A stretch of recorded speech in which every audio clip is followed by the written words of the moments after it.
Hola a todos, esto es Tecnoeducar y ya mismo estamos arrancando con 10 conceptos básicos de la electricidad. En primer lugar, hablamos de la ley de Ohm, que establece la siguiente igualdad.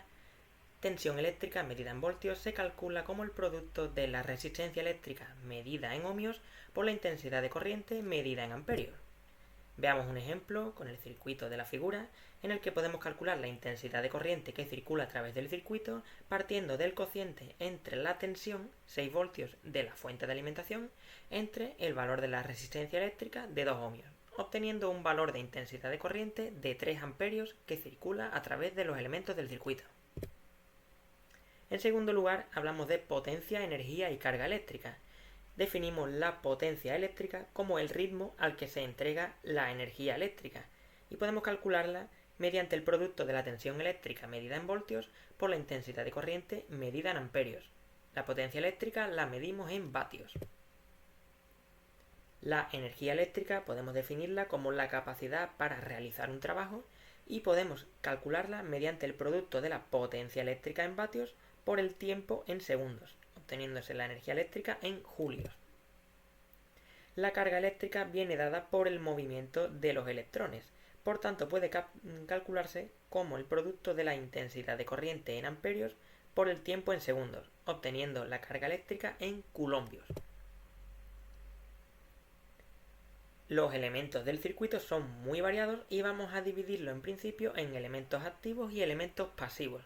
Los elementos activos son los que suministran energía eléctrica al circuito y los elementos pasivos son los que la consumen o absorben. Vamos a ver como ejemplo de elemento activo la fuente de alimentación, como puede ser la pila, la batería, una fuente de alimentación regulable que podemos ver en cualquier taller de tecnología, y suministra energía al circuito. Podemos encontrar dos tipos de fuentes, como la fuente de tensión y la fuente de intensidad o fuente de corriente.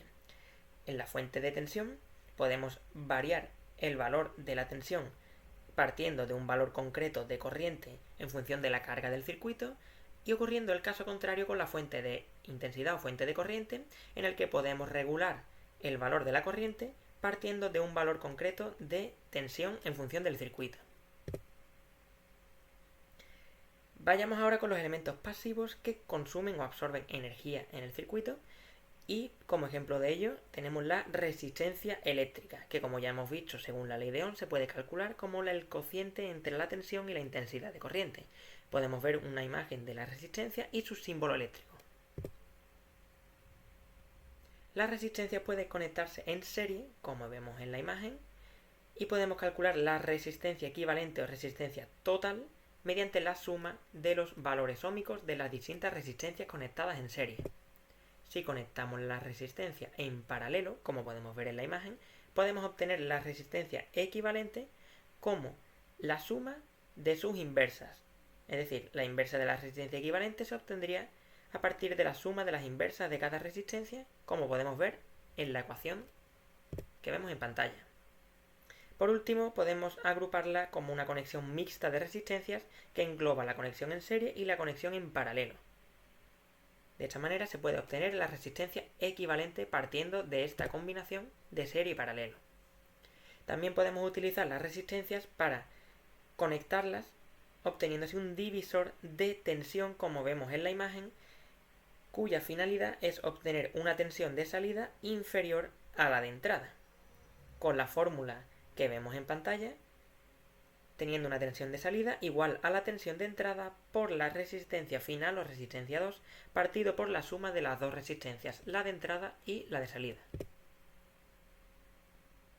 Las resistencias pueden ser fijas si su valor óhmico o valor de resistencia no varía, y también pueden ser variables como el potenciómetro, que podemos variar su valor óhmico mecánicamente, la LDR, cuyo valor óhmico depende de la intensidad lumínica que recibe, o los termistores NTC y PTC, cuyo valor de resistencia depende de la temperatura.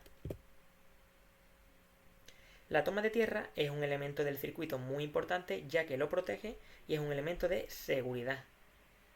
Tenemos en el circuito un ejemplo del símbolo eléctrico de la toma de tierra, a su izquierda las diferentes maneras de representarlo, y en la derecha un ejemplo real de donde se puede aplicar una toma de tierra en un enchufe para evitar accidentes eléctricos. Otros elementos del circuito son los pulsadores, interruptores y conmutadores que permiten abrir y cerrar el circuito para dejar o impedir el paso de electrones y por tanto activar o desactivar el funcionamiento del circuito. La protoboard es un elemento que nos permite integrar los componentes en ella para poder conectarlos y elaborar nuestro circuito eléctrico para realizar prototipos, pruebas o cualquier otro tipo de conexionado. Vemos un ejemplo de un circuito conectado en una protoboard a partir de su esquema eléctrico. Vamos con el circuito abierto y el cortocircuito. Si un circuito se encuentra abierto como el que vemos en la imagen izquierda, la intensidad de corriente que circula a través de él es cero, es decir, no circula corriente. Por lo tanto, como vemos en ese ejemplo, la bombilla no se encendería. En un circuito cerrado, permitiría el paso de corriente y se encendería la bombilla. El caso contrario sería un cortocircuito en el que la resistencia es cero. ¿Qué quiere decir eso? Que la intensidad de corriente sería equivalente a una corriente muy alta que tiende a infinito y por tanto puede provocar daños en el circuito y también en las personas. La resistividad y la conductividad deben tenerse en cuenta, ya que la resistividad determina la intensidad de corriente que podría circular a través de un determinado material o elemento. Por tanto, esta resistividad se puede calcular mediante la resistencia eléctrica por el área de la sección transversal partido por la longitud, con las unidades que vemos en la imagen, obteniendo una resistividad medida en ohmio por metro. Decimos que un elemento conduce la corriente o permite conducir la corriente si los electrones pueden circular a través de él. Si es un elemento conductor, puede hacer esta función. Si es un elemento semiconductor, puede conducir en un sentido pero no en el contrario, como es el caso de los diodos. Y un elemento aislante o un material aislante no permite el flujo de corriente a través de él. Por tanto, la conductividad de un material puede calcularse como la inversa de la resistencia eléctrica, o lo que es lo mismo, la intensidad de corriente entre la tensión eléctrica. En un circuito podemos encontrarnos elementos, nudos, ramas, mallas y contornos. En primer lugar, un elemento es cualquier dispositivo que podemos encontrarnos en un circuito, como puede ser una resistencia. El nudo es un punto en el que coinciden tres conductores o más en un circuito. Los conductores en este caso podrían ser cables. La rama engloba los elementos que existen entre dos nudos en un circuito. Una malla es un camino cerrado que forma una trayectoria completa a través de un circuito sin repetir ningún elemento. Por último, el contorno puede englobar varias mallas, como podemos ver en la imagen. Existen distintos instrumentos de medida de magnitudes eléctricas, partiendo en primer lugar de las principales magnitudes eléctricas que podemos tener en cuenta en los circuitos eléctricos básicos, como la tensión eléctrica, la intensidad de corriente y la resistencia, con las unidades eléctricas que ya hemos dicho anteriormente, voltio, amperio y ohmio respectivamente. Partiendo del ejemplo de la tensión eléctrica, podemos medirla en voltio o también en kilovoltio, que equivale a 1000 voltios, o en milivoltios, que equivale a 0,001 voltios, entre otros múltiplos o submúltiplos que podemos aplicar al voltio.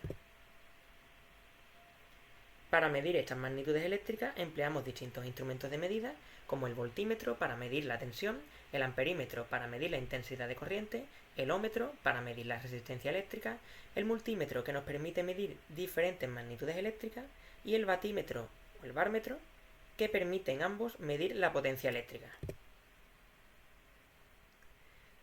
Existen dos leyes de Kirchhoff, indicando la primera, la ley de corriente o ley de nodos. Esta ley nos dice que la suma de corrientes que entran en un nodo debe ser igual a la suma de corrientes que salen del nodo. Por otro lado, la segunda ley de Kirchhoff o ley de tensiones de lazos o de mallas nos dicen que la suma de tensiones en una malla debe ser igual a 0. Para analizar distintos circuitos eléctricos tenemos varios métodos como el método de las mallas, de los nodos, de supermalla, de supernodo, y también tenemos otros como el teorema de Thevenin, el teorema de Norton y el teorema de superposición. Por lo tanto, podemos elegir entre uno u otro en función de lo que nos convenga en un determinado circuito. Vamos a ver rápidamente el ejemplo del método de las mallas para determinar las distintas intensidades de corriente que circulan en las mallas de este circuito. Para ello debemos establecer un sentido para el flujo de las corrientes y los distintos signos de polaridad de los elementos. También tendríamos que indicar las distintas diferencias de potencial en los distintos elementos del circuito y realizaríamos los siguientes cálculos partiendo de la ley de Kirchhoff o de tensiones y la ley de Ohm. De esta manera obtendríamos las intensidades de corriente en las mallas 1, 2 y 3 del circuito. Por último, para resolver sistemas de ecuaciones que nos pueden servir para el método de las mallas que acabamos de ver, entre otros, podemos optar por distintos métodos como el método de sustitución, método de igualación, de reducción o la regla de Cramer, que nos serán muy útiles en sistemas de dos ecuaciones con dos incógnitas o en sistemas con más ecuaciones o con más incógnitas.